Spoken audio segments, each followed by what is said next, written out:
Hola a todos y bienvenidos. En este vídeo vamos a explicar qué son los derivados financieros. Si alguna vez te has preguntado qué son esos instrumentos complejos que se mencionan en algunas noticias financieras, estás en el lugar correcto. Un contrato de futuro, una opción call. A lo largo del vídeo aprenderás todo esto y ya no te sonarán a chino. Y si además te quedas hasta el final, te daré 3 ejemplos que harán que ya no tengas más dudas sobre derivados. ¿Qué son los derivados? Pues un derivado es básicamente un contrato cuyo valor deriva del precio de otro activo, y ese activo se llama activo subyacente. Piensa, por ejemplo, en la sombra de un objeto. La sombra, el derivado, se mueve según el objeto, el activo subyacente. Estos activos subyacentes pueden ser acciones, bonos, divisas o materias primas como el trigo, el algodón, el aceite, el petróleo, etc. O incluso índices bursátiles. Los derivados se negocian tanto en mercados organizados como en mercados no organizados, que se llaman OTC. ¿Por qué existen los derivados? Pues originalmente los derivados se crearon para cubrir o gestionar los riesgos propios de una actividad económica, minimizando o eliminando la incertidumbre del comportamiento futuro de un determinado activo subyacente. Por ejemplo, un productor de trigo y un fabricante de harina realizan un contrato de futuros sobre la compraventa de grano de trigo a un precio determinado para evitar las posibles subidas o bajadas del precio del grano. También se usan para especulación y arbitraje. La especulación es la utilización del derivado mediante el que se pretende obtener beneficios por las diferencias previstas en las cotizaciones, minimizando las aportaciones de fondos a la inversión debido al efecto apalancamiento que proporcionan estos derivados. El arbitraje, por otra parte, son operaciones que aprovechan las ineficiencias o anomalías del mercado y por lo tanto puntuales. Permiten obtener beneficios debido a desajustes del mercado sin riesgo teórico y con una inversión neta nula. ¿Qué tipos principales de derivados hay? Pues hay varios tipos, pero los más comunes son, primero, los forwards o contratos a plazo. Un forward es un contrato derivado en el que las partes se obligan de forma bilateral a comprar y vender un determinado activo subyacente a una fecha futura, fijando el día de la contratación, hoy, las condiciones de la operación, entre ellas el precio, y se realizan a medidas entre las partes.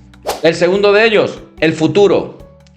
Un contrato de futuro es un contrato estandarizado negociado en un mercado organizado de productos derivados, que da lugar a la compraventa aplazada en el tiempo y en el que, igual que en los forward, hoy se pacta el producto o activo a intercambiar, el precio del intercambio y la fecha en que se llevará a cabo esa transacción. La cámara de compensación que está en este mercado organizado aparece entre las partes para garantizar el cumplimiento. El que asume la posición de comprador en el contrato de futuro asume la obligación de comprar el activo subyacente a un precio determinado hoy en una fecha futura o fecha de vencimiento del contrato. Esto se conoce como posición larga, que lo habréis escuchado muchas veces. La posición larga es siempre la del comprador.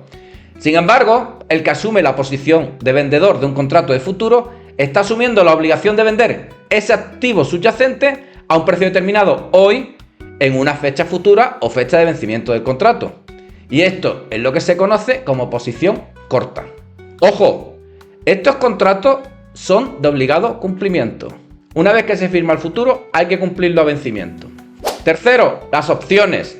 Una opción es un contrato entre dos partes por la que una de ellas, el comprador de la opción, adquiere el derecho, pero no la obligación, ya sea de comprar o vender una determinada cantidad de activos subyacentes a un precio establecido en el contrato, precio de ejercicio o strike, en un momento futuro, fecha de vencimiento de esa opción. Es decir, que quede muy claro, el comprador tiene el derecho y el vendedor tiene una obligación. Hay dos tipos de opciones. La opción de compra, que se llama call, en la que el comprador de una opción call compra un contrato por el que adquiere el derecho a comprar un activo subyacente a un determinado precio o precio de ejercicio en una fecha de vencimiento a cambio del pago de una prima. Pagas una prima como la prima del seguro, una cantidad pequeñita, y ya verás si lo ejercitas o no. Y luego está la opción de venta, put, que el comprador del contrato de opción put compra el derecho a vender un activo subyacente a un determinado precio o precio de ejercicio en una fecha de vencimiento a cambio del pago de esa prima. Hay dos tipos de opciones, las europeas, que solamente se pueden ejercitar el día del vencimiento, y las americanas, que se pueden ejercer cualquier día, incluido el de vencimiento. Las opciones pueden clasificarse en in the money, at the money y out the money. Se dice que una opción call está in the money cuando el precio de ejercicio de la opción es menor que el precio del activo subyacente. Se dice que una opción call está out the money cuando el precio del ejercicio de la opción es mayor que el precio del activo subyacente.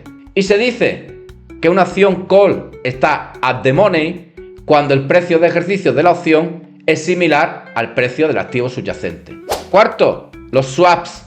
Un swap es un acuerdo por el que dos partes pactan intercambiar durante un periodo establecido dos flujos financieros, ingresos y pagos, de intereses en la misma divisa, lo que sería un swap de tipo de interés, o en distintas divisas, lo que sería un swap de tipo de cambio, sobre un nominal determinado que no varía y especificando una fecha de vencimiento.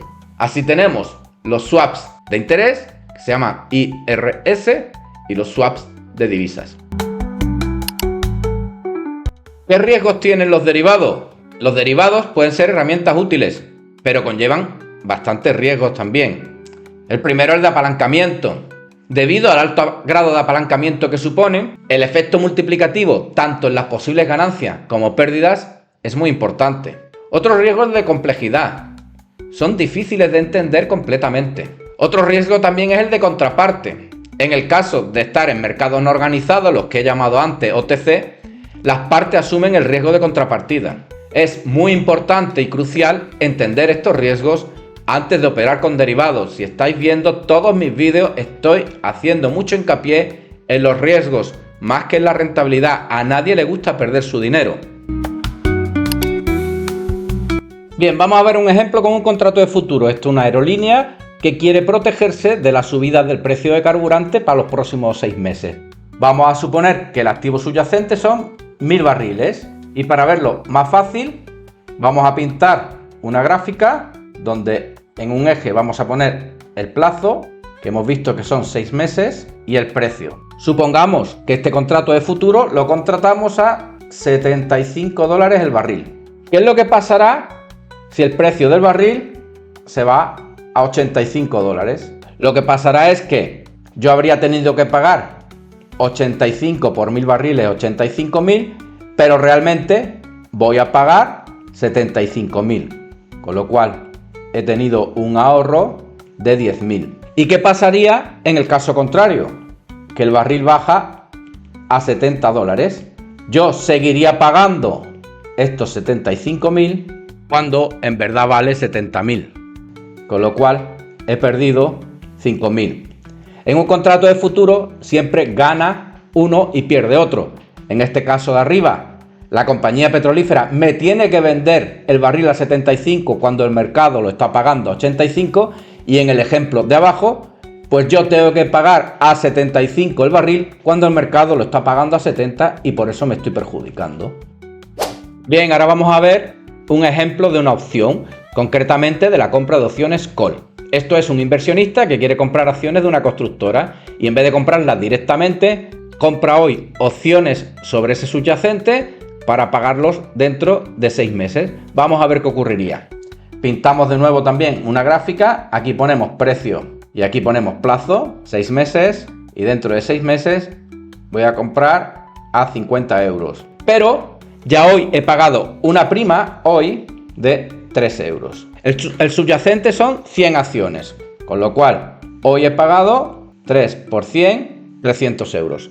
Pero tengo el derecho a comprar las acciones a 50 euros dentro de 6 meses. Ojo, ya lo repetimos antes, el derecho, pero no la obligación. ¿Qué haré si la acción sube a 60 euros? Si la acción sube a 60 euros, ejercitaré el derecho. ¿Por qué?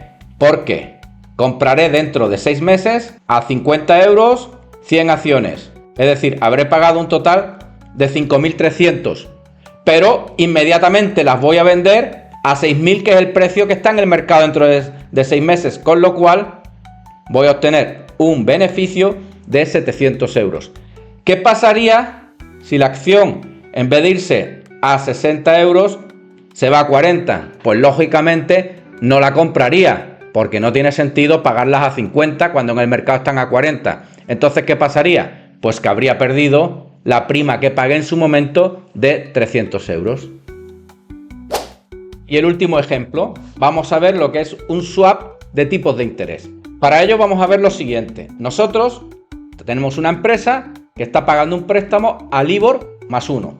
Entonces, vamos a suponer que el LIBOR está al 4%, ¿vale? Estamos ahí haciendo este cuadrito. Entonces, ¿qué tengo que pagar de préstamo? Como el nocional es 100.000 y el préstamo es LIBOR más 1, tengo que pagar 100.000 por el 5%, LIBOR más 1, 5.000. Pero he hecho este swap de tipos y he hecho un swap que dice que voy a pagar un fijo del 3%, es decir, voy a pagar 100.000 por el 3%, voy a pagar 3.000 y voy a recibir LIBOR más 0,5 y voy a cobrar, esto lo voy a poner en negativo para que se vea bien, y aquí voy a cobrar 100.000 por LIBOR, que es 4, más 0,5 por 4,5%. Voy a cobrar 4.500. Aquí voy a ganar 1.500. Como he pagado 5.000 y cobro 1.500, en realidad pago un total de 5.000 menos 1.500, que es igual a 3.500. Es decir, he convertido este préstamo variable en un fijo del 3,5%. ¿Qué pasaría si el LIBOR se me va al 5%, más alto todavía? Yo en el préstamo pagaría 100.000 por LIBOR 5 más 1 por 6%, pagaría 6.000. Y en el swap pagaría un fijo de 3.000 porque es fijo y cobraría 100.000 por 5% más 0,5 por 5,5%, que es igual a 5.500. Con lo cual, en este caso, cobraría 5.500 menos 3.000 son 2.500. Luego pago 6.000 y cobro 2.500. Nuevamente tengo un diferencial de 3.500, lo que quiere decir que este préstamo lo he dejado fijo al 3,5, a cualquier variación que tenga de ese LIBOR. En resumen, ahora tienes una comprensión básica de los derivados financieros. Recuerda, son herramientas poderosas pero complejas. Investiga a fondo y busca asesoramiento profesional antes de operar con ellos. Los más comunes son forwards, futuros, opciones, tanto call como put, y swaps.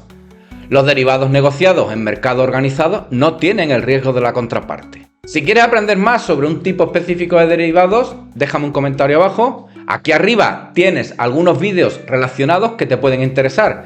Si te ha gustado el vídeo, dale like, suscríbete si aún no lo has hecho, toca la campanita para que te avise de los nuevos vídeos que subo al canal y nos vemos en el próximo.